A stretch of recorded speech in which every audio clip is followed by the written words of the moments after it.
uma das maiores e mais influentes empresas da história, é também uma fonte de polêmicas. So who is going to own the Facebook content? The person who puts it there, or you?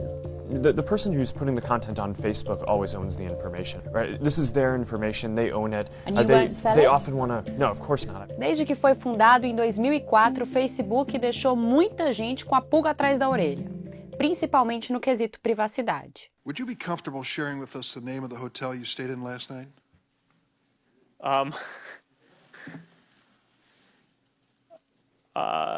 No.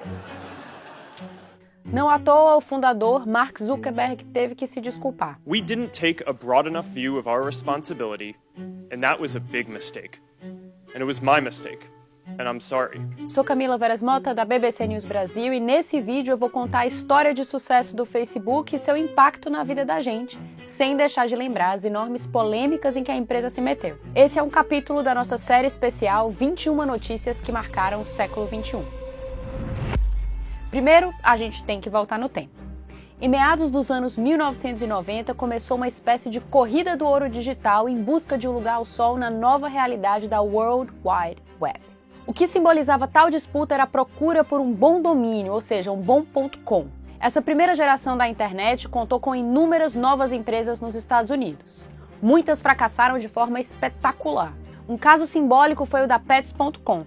Criada em 98, atraiu mais de 80 milhões de dólares em sua abertura de capital e no fim de 2000 foi à falência. Sem plano de negócio ou estudo de mercado, a Pets.com foi um exemplo dos tempos irresponsáveis do início da internet. Outras empresas foram compradas por valores estratosféricos por companhias maiores, como a Broadcast.com, vendida por 5,7 bilhões de dólares ao Yahoo em 1999. 3 anos depois, o Yahoo fechou as operações da Broadcast.com, selando o que é considerado um dos piores negócios da história da internet. Enquanto algumas empresas tornaram-se potências digitais, como Amazon ou eBay, o cenário geral foi de decepção com o setor. Entre o primeiro semestre de 2000 e o último de 2002, o índice Nasdaq da Bolsa de Empresas de Tecnologia em Nova York sofreu uma queda de 78%. Foi o estouro da chamada bolha das .com. A saída veio na palavra interatividade. Das cinzas da bolha anterior, começaram a surgir nos Estados Unidos as primeiras plataformas focadas na participação do usuário. O conceito ficou conhecido como Web 2.0, em oposição à primeira versão, a Web 1.0. Num artigo publicado em 99, a especialista em tecnologia digital Darcy Dinucci explicou: a web que conhecemos agora, que é carregada numa janela de navegador essencialmente em telas estáticas, é apenas o embrião da web que está por vir. Os primeiros sinais da Web 2.0 estão começando a aparecer, disse a especialista. Na nova internet, os usuários passaram a criar e compartilhar conteúdo sem intermediários. Com isso, proliferaram os blogs. Surgia também o conceito de UGC, User Generated Content, ou conteúdo gerado pelo usuário. Foi nessa realidade que apareceu a primeira rede social da Web 2.0. Em 2002, Jonathan Abrams fundou a Friendster, um site que mostrava amigos de amigos, incentivando o estabelecimento online de novas amizades. Um ano depois, usuários do Friendster resolveram fazer algo parecido. Nasceu o MySpace, que, assim como a rede de Abrams, acumulava milhões de usuários. Era clara a disposição das pessoas, especialmente os mais jovens, de usar a internet para contatos sociais. Em 2004, o mercado ganhou novos competidores. O engenheiro Orkut Boyukokten, que trabalhava no Google, lançou uma rede social criada por ele como projeto paralelo. A plataforma ganhou seu nome, Orkut. Mas o destino dessas plataformas, após o sucesso inicial, foi semelhante. A Friendster acabaria fechada anos depois. O MySpace trocou de mãos de forma multimilionária, mas perdeu usuários e relevância. O Orkut, que foi muito popular no Brasil, não se modernizou e, ofuscado pela concorrência, acabou fechado pelo Google. Mas em 2004, na Universidade de Harvard, nos Estados Unidos, surgiu uma rede social que mudaria a história das relações humanas. Ajudado por outros 4 colegas, o estudante de Psicologia e Ciência da Computação Mark Zuckerberg, talentoso programador de apenas 19 anos, colocou no ar o que chamou de The Facebook. Era uma rede social inicialmente apenas para o público da Universidade de Harvard. Em 3 semanas, 6 mil estudantes se cadastraram. Um mês depois, o site começava sua expansão junto a estudantes de outras prestigiadas universidades, como Columbia, Yale e Stanford. No mesmo ano, Zuckerberg transferiu a empresa para a região de São Francisco. O Facebook foi aberto para qualquer usuário em 2006. Naquele ano, a plataforma atingiu 8 milhões de usuários. Em 2007, o Facebook chegou ao telefone celular. No mesmo ano, o site criou o chamado Newsfeed. Apresentado como uma homepage alternativa, o Newsfeed trazia o registro de tudo que os seus amigos faziam na plataforma, de posts a comentários. O Newsfeed causou polêmica inicial por expor usuários sem autorização. Zuckerberg desculpou-se, o que viria a fazer muitas vezes. Níveis de privacidade foram criados com o tempo. O Newsfeed, entretanto, se tornou a essência da plataforma. Um relatório em tempo real das atividades de amigos, sem a necessidade de o usuário visitar os perfis. Além disso, o Newsfeed era uma reunião de conteúdos exclusiva, já que ninguém tinha os mesmos amigos. Essa experiência única seria a base para o Facebook fazer dinheiro. E muito. A personalização de anúncios foi possível a partir da maciça e ininterrupta coleta de informações de usuários, o que permitia um ajuste constante do comando matemático que determina o comportamento da plataforma, o chamado algoritmo. As ofertas individuais sob medida ficaram cada vez mais eficientes. E isso demandava do Facebook saber mais, ou seja, descobrir todo tipo de hábito, desde preferências musicais à vestimenta dos usuários. Well, how do you sustain a business model in which users don't pay for your service? Senator, we run ads.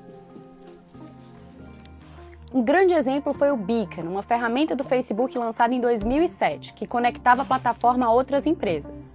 Quando o usuário fazia uma compra numa dessas empresas, essa informação era publicada via Beacon no Newsfeed, uma combinação de compartilhamento de atividade pessoal com publicidade. Mas com um detalhe: os usuários não haviam autorizado tal publicação, cujo cancelamento exigia uma complicada ação para que o usuário desligasse o Beacon do seu perfil. Em poucas semanas, o serviço tornou-se motivo de um processo contra a empresa, e o Facebook fez o serviço passar a ser do tipo opt-in, ou seja, o Beacon só seria ativado se o usuário solicitasse. A experiência, entretanto, foi valiosa para o Facebook, que aprendeu na prática até onde poderia ir antes de incomodar ou indignar seu público.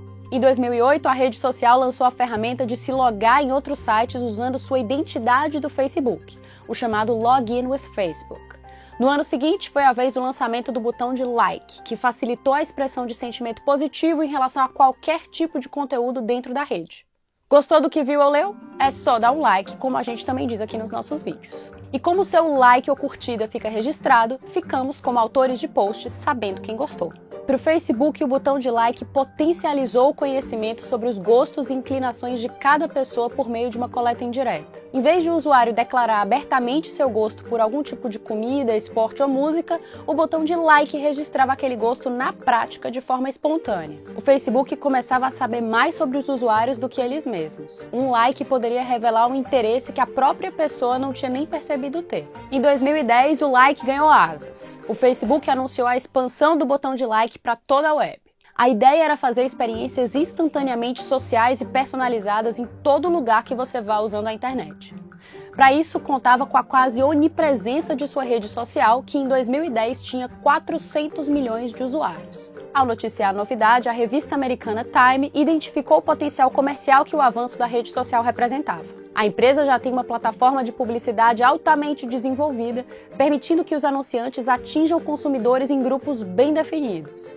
Se o Facebook de repente puder ter contato também com as suas preferências, a plataforma poderá ser muito mais poderosa.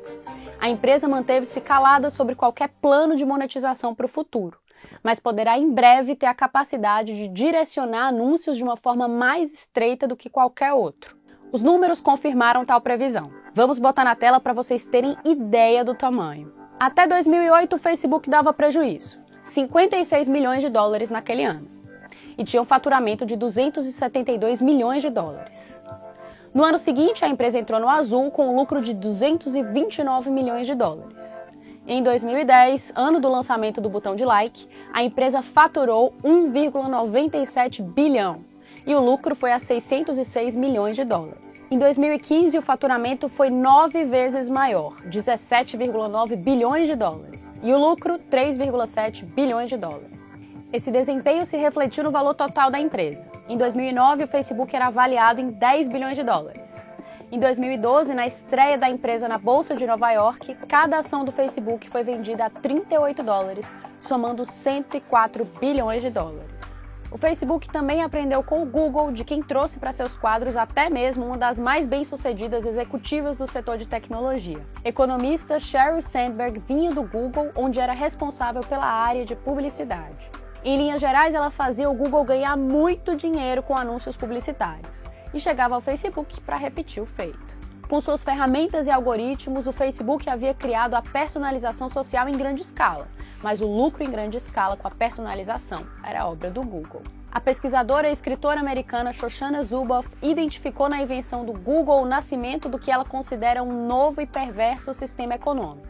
Zuboff disse em seu livro A Era do Capitalismo de Vigilância: a invenção do Google de anúncios direcionados abriu o caminho para o seu sucesso financeiro, mas também estabeleceu o pilar de um acontecimento de alcance ainda maior: a descoberta e a elaboração do capitalismo de vigilância.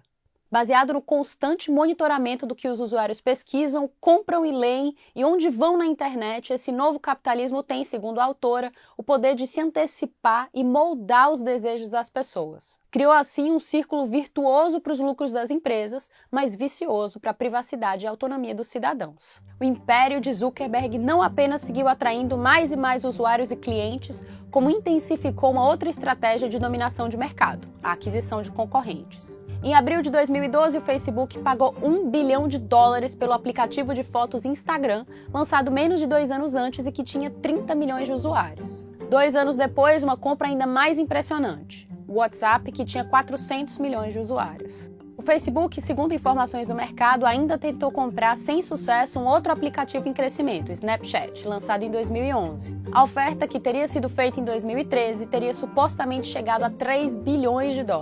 Sem conseguir concretizar a aquisição, Zuckerberg resolveu incorporar ao Instagram funcionalidades que faziam do Snapchat uma ferramenta peculiar e abriu uma concorrência direta entre as plataformas. Em outubro de 2020, o relatório de uma comissão da Câmara dos Representantes dos Estados Unidos disse que Facebook, Google, Amazon e Apple exerciam o papel de monopólio no setor. As conclusões da comissão tinham caráter consultivo e não implicavam medidas do Congresso contra as empresas, mas a possibilidade de que alguma norma viesse a forçar a divisão dessas grandes corporações não estava descartada. Em meados de 2020, a rede social registrava um total de 2,7 bilhões de usuários ativos. Segundo estimativas do mercado, o WhatsApp contava com 1,5 bilhão de usuários, 120 milhões apenas aqui no Brasil, e o Instagram acumulava outros 1 bilhão. O faturamento da empresa em 2019 atingiu $70,7 bilhões, com 18,5 bilhões de lucro. Não demorou para que alguns percebessem que o mesmo modelo que permitia atender e criar desejos por produtos ou serviços permitia também o incentivo a ações políticas ilegais. Quem não lembra do escândalo da Cambridge Analytica? O caso foi revelado pelo jornal britânico The Observer, que denunciou o uso dos dados de milhões de usuários do Facebook como ferramenta para propaganda política em favor do candidato republicano à presidência dos Estados Unidos, Donald Trump. A mesma estratégia também teria sido usada por interessados na vitória do Brexit no referendo sobre a permanência do Reino Unido na União Europeia. As empresas Global Science Research e Cambridge Analytica tomaram dados de centenas de milhares de usuários do Facebook que receberam para isso. As empresas, porém, também tiveram acesso a dados pessoais das conexões dessas pessoas na rede social, o que elevou a base de dados a cerca de 50 milhões de usuários. A Cambridge Analytica tinha entre seus executivos Steve Bannon, assessor político de Trump.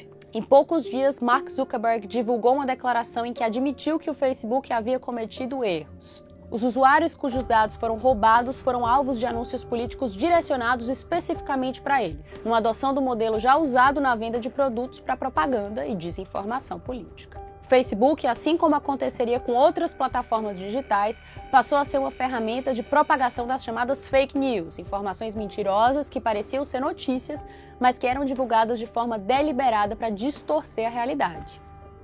O escândalo provocou o fechamento da Cambridge Analytica. Uma outra plataforma da empresa, o aplicativo WhatsApp, também se transformou numa eficiente ferramenta de propaganda política, mas de uma maneira diferente.